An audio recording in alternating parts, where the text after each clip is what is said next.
Chers amis, bonjour, on se retrouve pour les alcôves du Tanakh. Parashat Lech Lecha cette semaine est donc d'Abraham et donc de l'hébreu. Alors ça m'intéresse, ou je voudrais surtout vous faire partager mon intérêt pour cette identité morale de l'être hébreu. Je voudrais d'abord insister sur la nécessité probante de savoir et de devoir se détacher de nos fausses croyances. Exemple et non des moindres de cette conviction populaire et dommageable attestant une soi-disant autorisation de tromper les non-juifs par rancune, vengeance ou je ne sais quelle autre fadaise. L'identité morale de l'être hébreu, mes amis, est le caractère méritoire d'Israël. En aucun cas, elle ne se dément en sa validité, et son vitalisme demeure éternel envers chacun, envers toutes les créatures divines. En tout temps et en tout lieu, il est à jamais formellement défendu d'escroquer quiconque. Vouloir arnaquer le pays de sa résidence, juif ou non, est d'autant plus condamnable que cela cause préjudice à la collectivité nationale et non plus au seul individu. Peu importe d'ailleurs la qualité ou la quantité du larcin, de l'œuf ou du bœuf. Les gens de Sodome étaient des adeptes de la rapine, c'est-à-dire du vol de quantité négligeable. Pourtant le verdict divin n'en fut pas moins tranchant. À l'opposé, le patriarche Abraham redonna au roi de Sodome toutes les richesses qui lui avaient été dérobées, et même celles de valeur infime. Si je suis non pas la victime, mais le bénéficiaire d'une erreur financière, je dois rectifier la bévue, bien avant que les autorités ne s'en rendent compte, car je suis le digne représentant d'un peuple qui insuffle la vie et ne la mortifie guère. Il ne faut ni profiter de l'erreur, ni même la provoquer. Tout cela conduit aux condamnations de l'escroquerie, de la fraude et de l'imposture qui sont strictement interdites dans la loi de Moïse et d'Israël. Répétons-le sans hésitation aucune. Non seulement il est illégal de duper les juifs, mais il est tout aussi illégal de duper les non-juifs. Cette législation sans appel se nomme abus de confiance, et il est interdit d'agir de la sorte, point barre.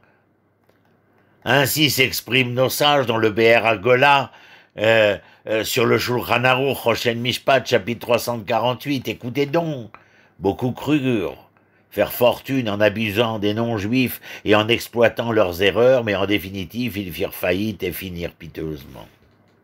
Tous les commandements de la Torah, y compris ceux que nous venons d'évoquer, furent octroyés à la nation d'Israël et uniquement à ce peuple-là, sauf que, bien avant la loi pure et dure, cette identité morale faisait force de loi, force d'un contenant indubitable, vous connaissez tous, Derech Eretz, Kadma la Torah. Le Rambam écrit: nos maîtres nous ont prescrit de rendre visite aux malades non-juifs, d'enterrer leurs morts avec les nôtres, subvenir aux besoins de leurs pauvres avec ceux d'Israël.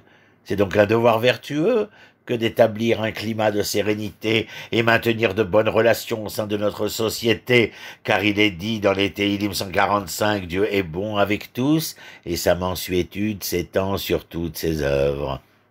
Le Michelet, les proverbes, ses voies sont des voies pleines de délices, et tous ses sentiers aboutissent au bonheur. En clair, nous ne voulons pas la paix simplement pour avoir la paix, mais bien comme un témoignage identitaire.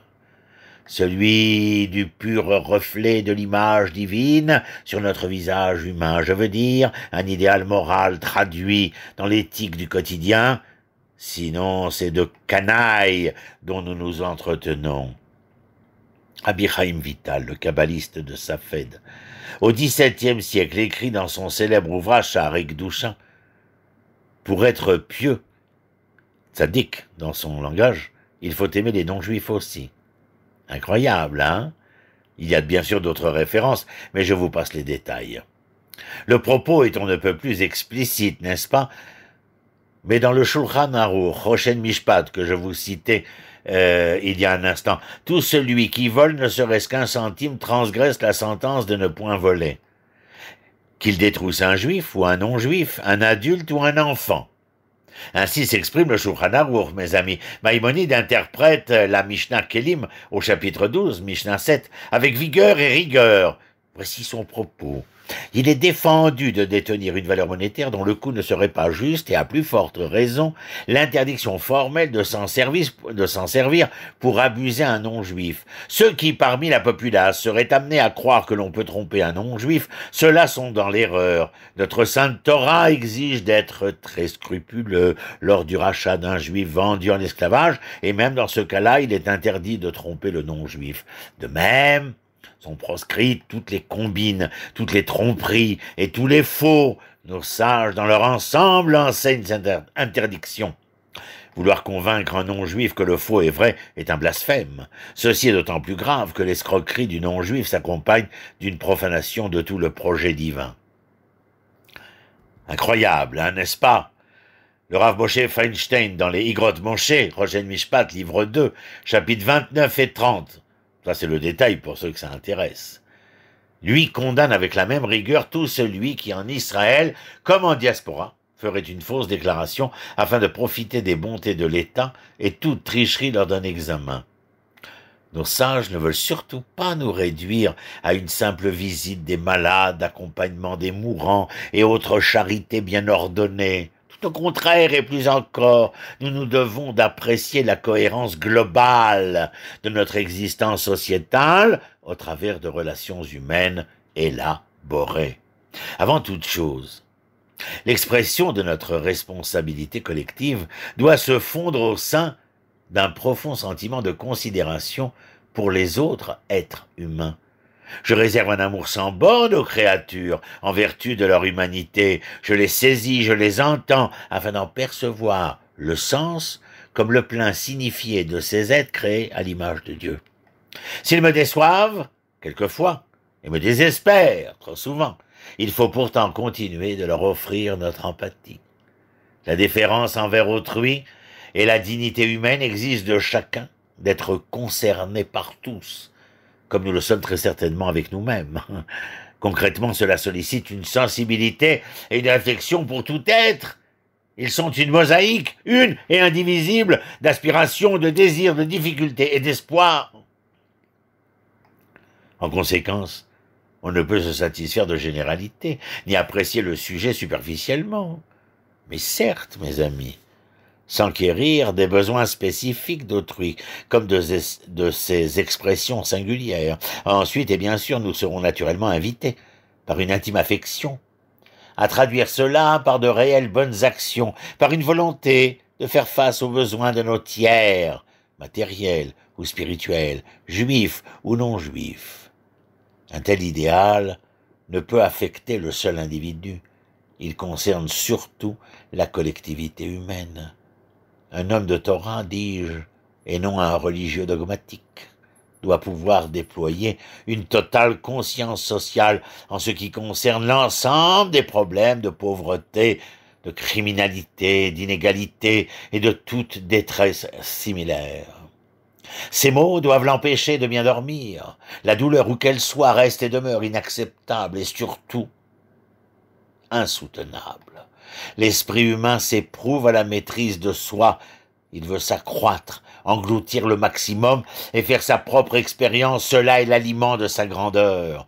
Mais pour rejoindre et administrer un tel itinéraire, un caractère bien trempé et bien enraciné reste plus que nécessaire, vous en conviendrez. Quel est-il? Sinon un tant soit peu de modération, de réserve, à même de le préserver d'une cupidité exacerbée et d'un narcissisme outrageant, dirais-je. L'humilité, mes amis, est une condition sine qua non de l'excellence. Psychiquement, l'homme tente de se persuader du contraire, mais à son grand âme, la vertu persiste. Notre pensée hébraïque convient que les plus grands mots, comme les plus grandes réalisations de l'esprit humain, dérivent de cette même émulation spirituelle. Ésaü, que nous découvrirons prochainement, le chasseur violent, est le jumeau d'un Jacob sédentaire à l'âme pure. La spécificité de chacun s'énonce à travers « oui » ou « non », une capacité à dominer les pulsions primaires sans pour autant remettre en question les aptitudes naturelles de l'un et de l'autre. Donc il faut pouvoir séparer, distinguer, aborder chaque situation avec au préalable une faculté d'entendement que tout ne peut être acquis, réalisé et converti au seul désir fou des esprits vagabonds. La quête de plénitude, mes amis, n'est pensable qu'au seul vu et su d'un monde perfectible, c'est-à-dire d'une existence consacrée à nous résister, à laisser à distance nos rêves débordants. Pourquoi? Eh bien, tout simplement, afin d'entraîner l'homme vers un regard intérieur, repenser son vécu misérable ou non, remettre en ordre sa destinée morale ou immorale. Permettez-moi d'expliquer cela d'une autre façon. D'ordinaire, nous pensons la moralité comme ne pas faire le mal, par exemple. Je ne dois pas voler l'argent de mon prochain. Mais supposons que vous soyez sur une île déserte, seul, sans autre compagnie que vous-même. Vous ne pouvez voler, tuer ou même opprimer qui que ce soit. Vous êtes sans peur et sans reproche, et pourtant, vivez-vous normalement et moralement? La présence d'autrui, plus riche, plus rival, plus pédant, n'est-elle donc pas indispensable? Si nous cohabitons au sein d'une communauté où tous sont semblables socialement, ou pour illustrer notre propos, tous sont riches, il n'y aura là aucune épreuve à traverser. Notre comportement sera-t-il le même que toute personne devant faire face à l'injustice, à l'iniquité? Serons-nous capables de nous maîtriser, d'être tempérés, de nous modérer? J'ai le net ressenti d'une époque qui se perd peu à peu, d'une civilisation en fin de vie, d'un devenir déconstruit de ses normes, de ses valeurs, d'une identité permissive à outrance, où le choix moral n'a plus vraiment de sens. Lorsqu'on aspire à redevenir l'être hébreu, il faut alors tenir compte de cette identité morale des Hébreux, ne pas la bafouer, ne pas la salir, ne pas jouer au gredin, au malfrat et autres vermines. Il faut redevenir ce pourquoi nous fûmes, retrouver cet être et son devenir. Shalom, shalom, on se retrouve la semaine prochaine et bye bye.